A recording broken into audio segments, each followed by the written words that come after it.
I love you, Benji.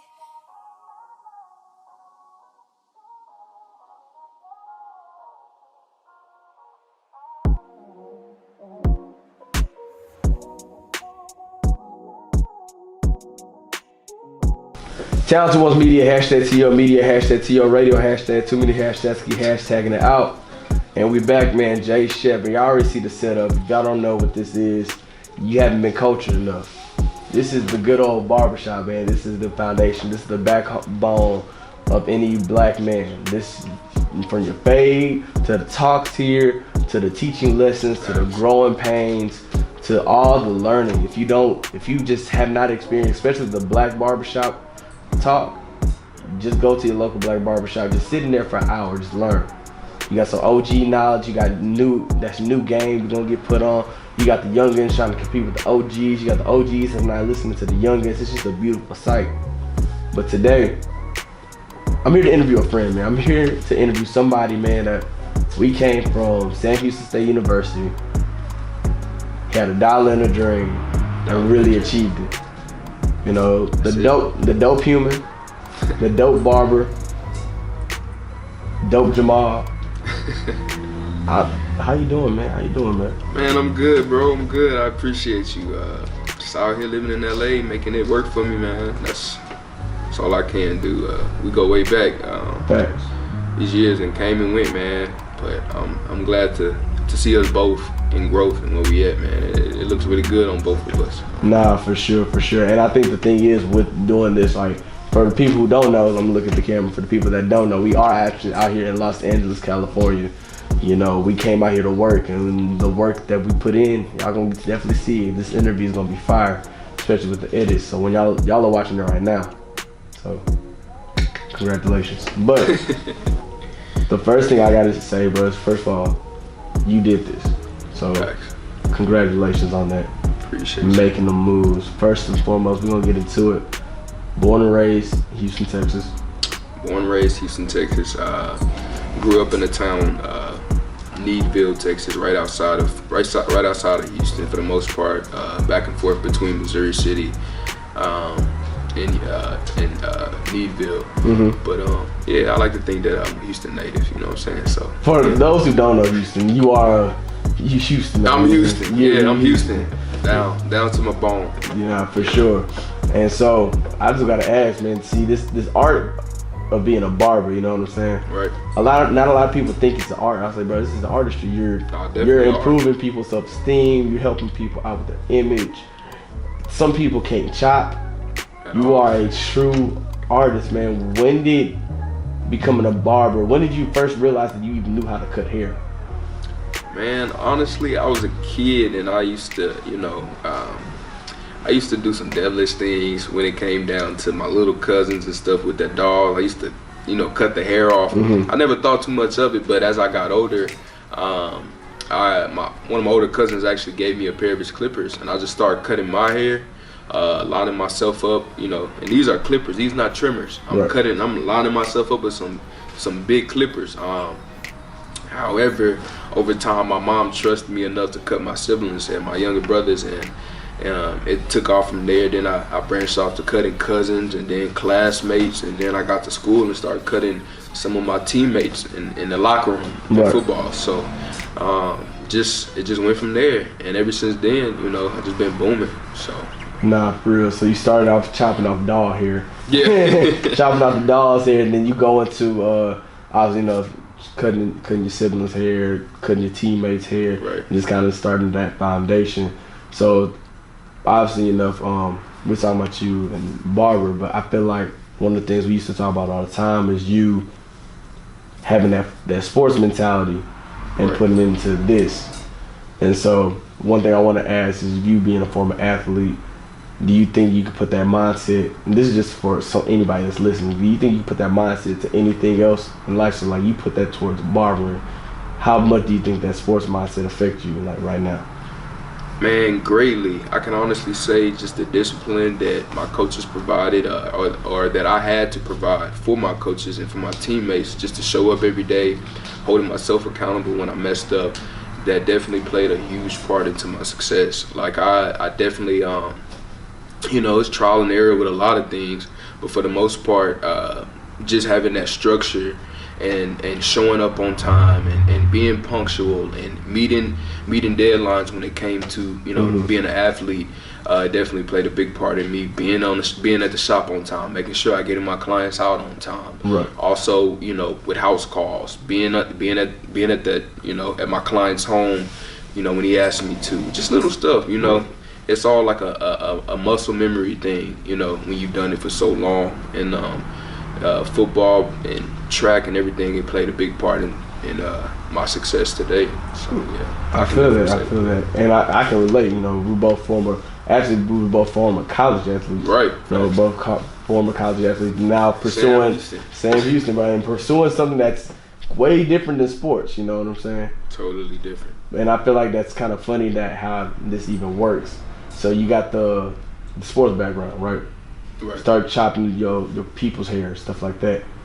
When did you start like knowing like, okay, this is something I really want to hone in on? Like, it's different from making a little side money, but like when did you realize this is something that you really want to hone in on as a craft and as a skill?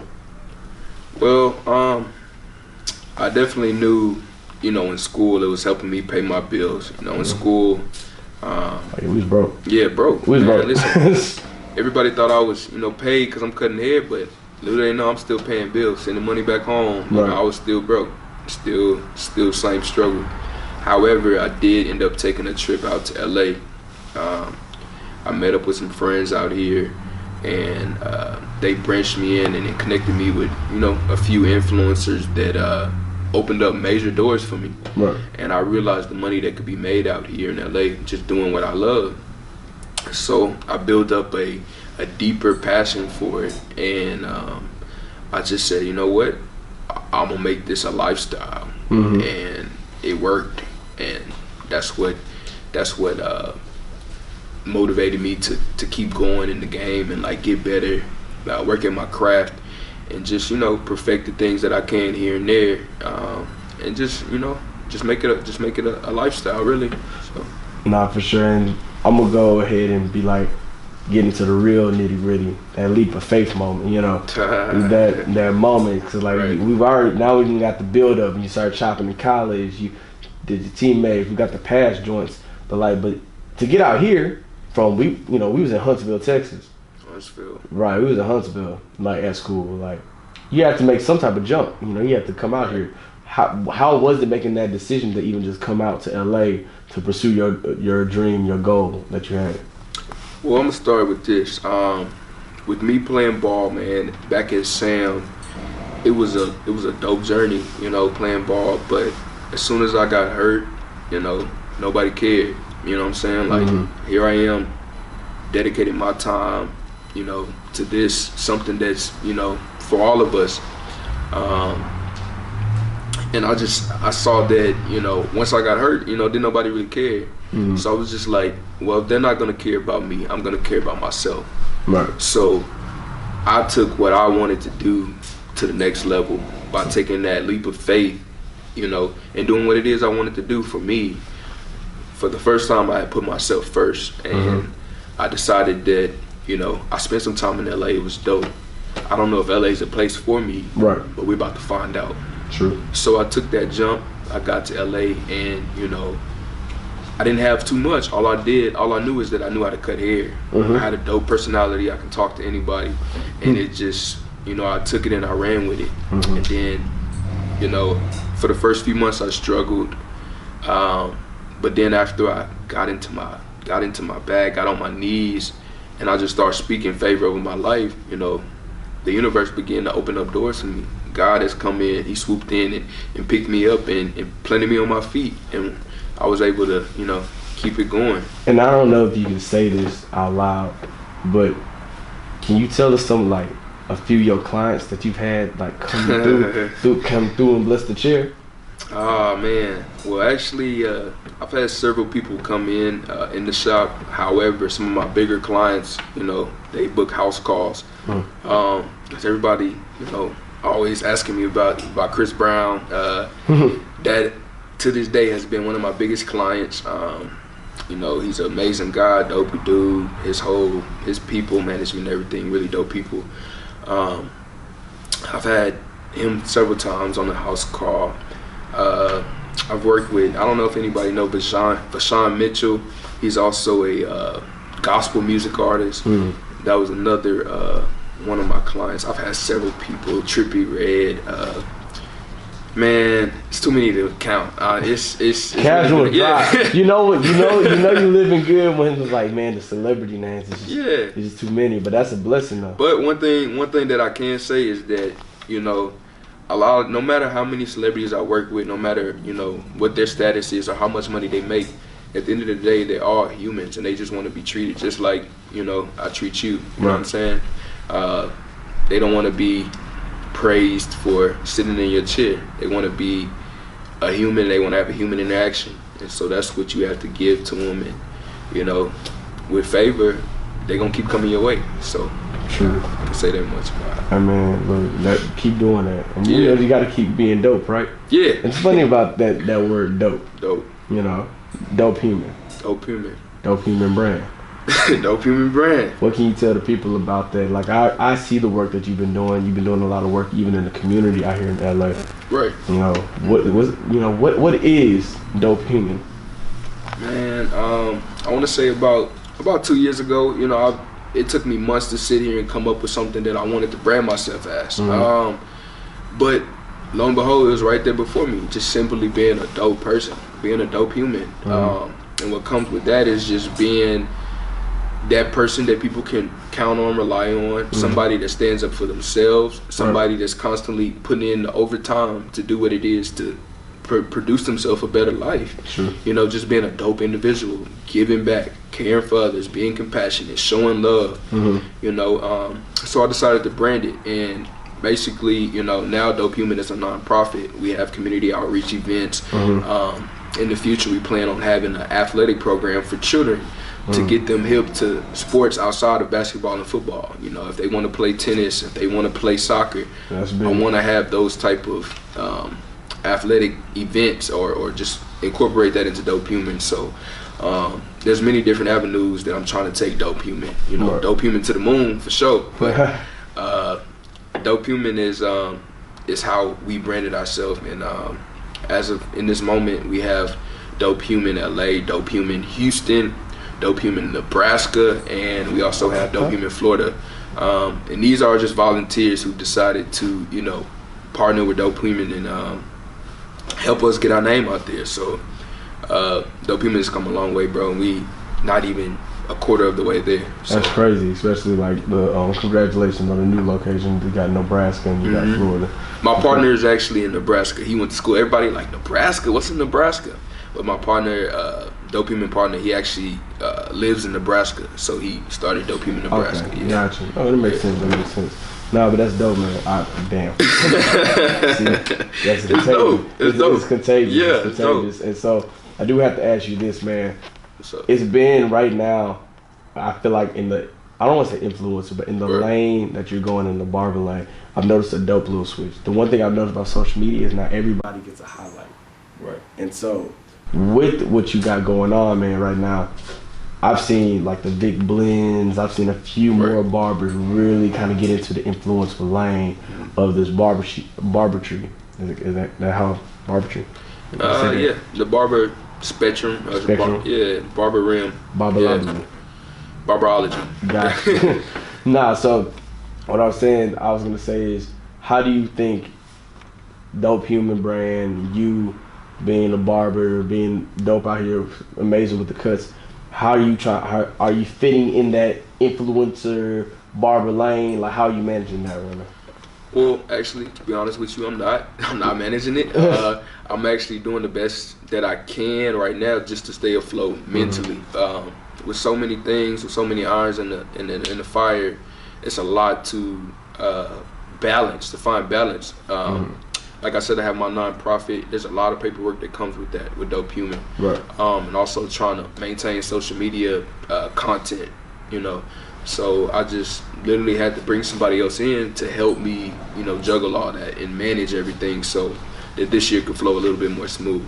I do, however, enjoy many other barbers in there, you know, the way that they film their content and speak on, like Vic Benz. You said Vic Benz. His content is really dope. He actually just got a deal with someone that's really dope. But as far as me, I mean, maybe one day I'll take barbering to that level. Right. But you know, I don't want to cut hair forever. That's true. You know, so we gonna see wherever I land. We gonna see, man.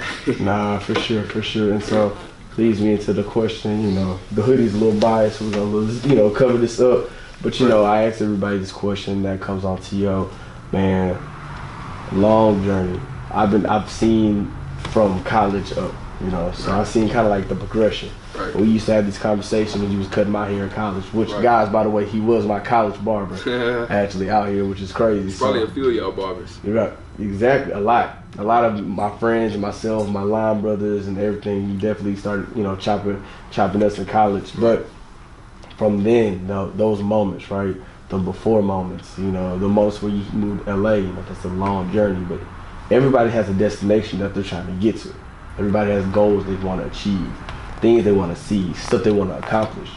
So which one is more important to you right now, as of right now in your life? Is it your journey that you've been on, or is it the destination that you're trying to get to? Well, I can definitely say, with me not being a person that loves to be in one place, I would definitely have to say that my journey is more important to me than anything. You know, regardless of how hard it's been, how challenging certain moments have made, you know, in my life, my journey I definitely appreciate the most. You know, like I said before, a lot of trial and error. Many people think that it's easy, or I make it look easy. Right. But for the most part, man, like, I appreciate my journey. I appreciate my struggle. I appreciate going without sometimes. I just absolutely love the idea of growth, you know. What does it say? There's beauty in the struggle. You know what I'm saying? So beauty. Yeah, beauty. So I'm making what it is, and like, I know definitely when I look back on, you know, my destination, or when I get to my destination, whatever that looks like, it's all gonna be because of my journey, and I can't wait to endure more journey, because journey is what builds character, and I've appreciated every minute of it, both the good and the not so good. So yeah, shout out to that, man. Shout out to that. And so T.O. Hey man, DopeHuman T.O. to the moon. To the moon. To the moon. So it's 2022, man. January's about to end. By the time this comes out, this will be February. Right. But January's about to end. You got a lot of years left. What we got in store, man? What's new, man? What's the exclusive? I need that one. I need that exclusive. Oh man. As far as my organization, DopeHuman, definitely will be planning a Christmas gala this year. Last year we wanted to, you know, set it off, but this year we're gonna have a Christmas gala where we will have children and come in and sit. Well, I wouldn't necessarily say just children, but children that don't necessarily have that proper upbringing. A few weeks before the gala, we'll groom them and show them different table etiquette, and so that they can have a good formal dance and dinner, and just, you know, and parents can come as well. You know, I feel like that would be a good opportunity for kids, you know, of the minority within our community, and I believe that event is going to be held in Houston. So that's something that's big on my organization side. As far as barbering, you know, I just go with the wind. You know, I don't ever know what's going on with that. A lot of people didn't know, but I'm also an aspiring model. You know what I'm saying? So I've been working with different people, trying to do different things, just trying to be more versatile. Versatility is key. That's what a lot of people don't know. Just being versatile, and just being able to do whatever it is with your body and fulfilling everything in every aspect. It may bring in more revenue, but at the same time, you have this experience, and that's definitely part, or should be a part of your journey. True. Get to learn what you like and what you don't like. So as far as me, you know, I like to travel to. I'll actually be going to Dubai for my birthday. I'm looking forward to that. That's one of my biggest trips I have planned this year. But other than that, bro, I mean, who knows, man? This year might be the year where, you know, I might be at Rock Nation brunch. You know what I'm saying? Like, I don't know. Yes. God has done some amazing things, so, you know, I don't know. We gonna see though. Hey, that's a great answer, bro. And you gonna get there. I mean, we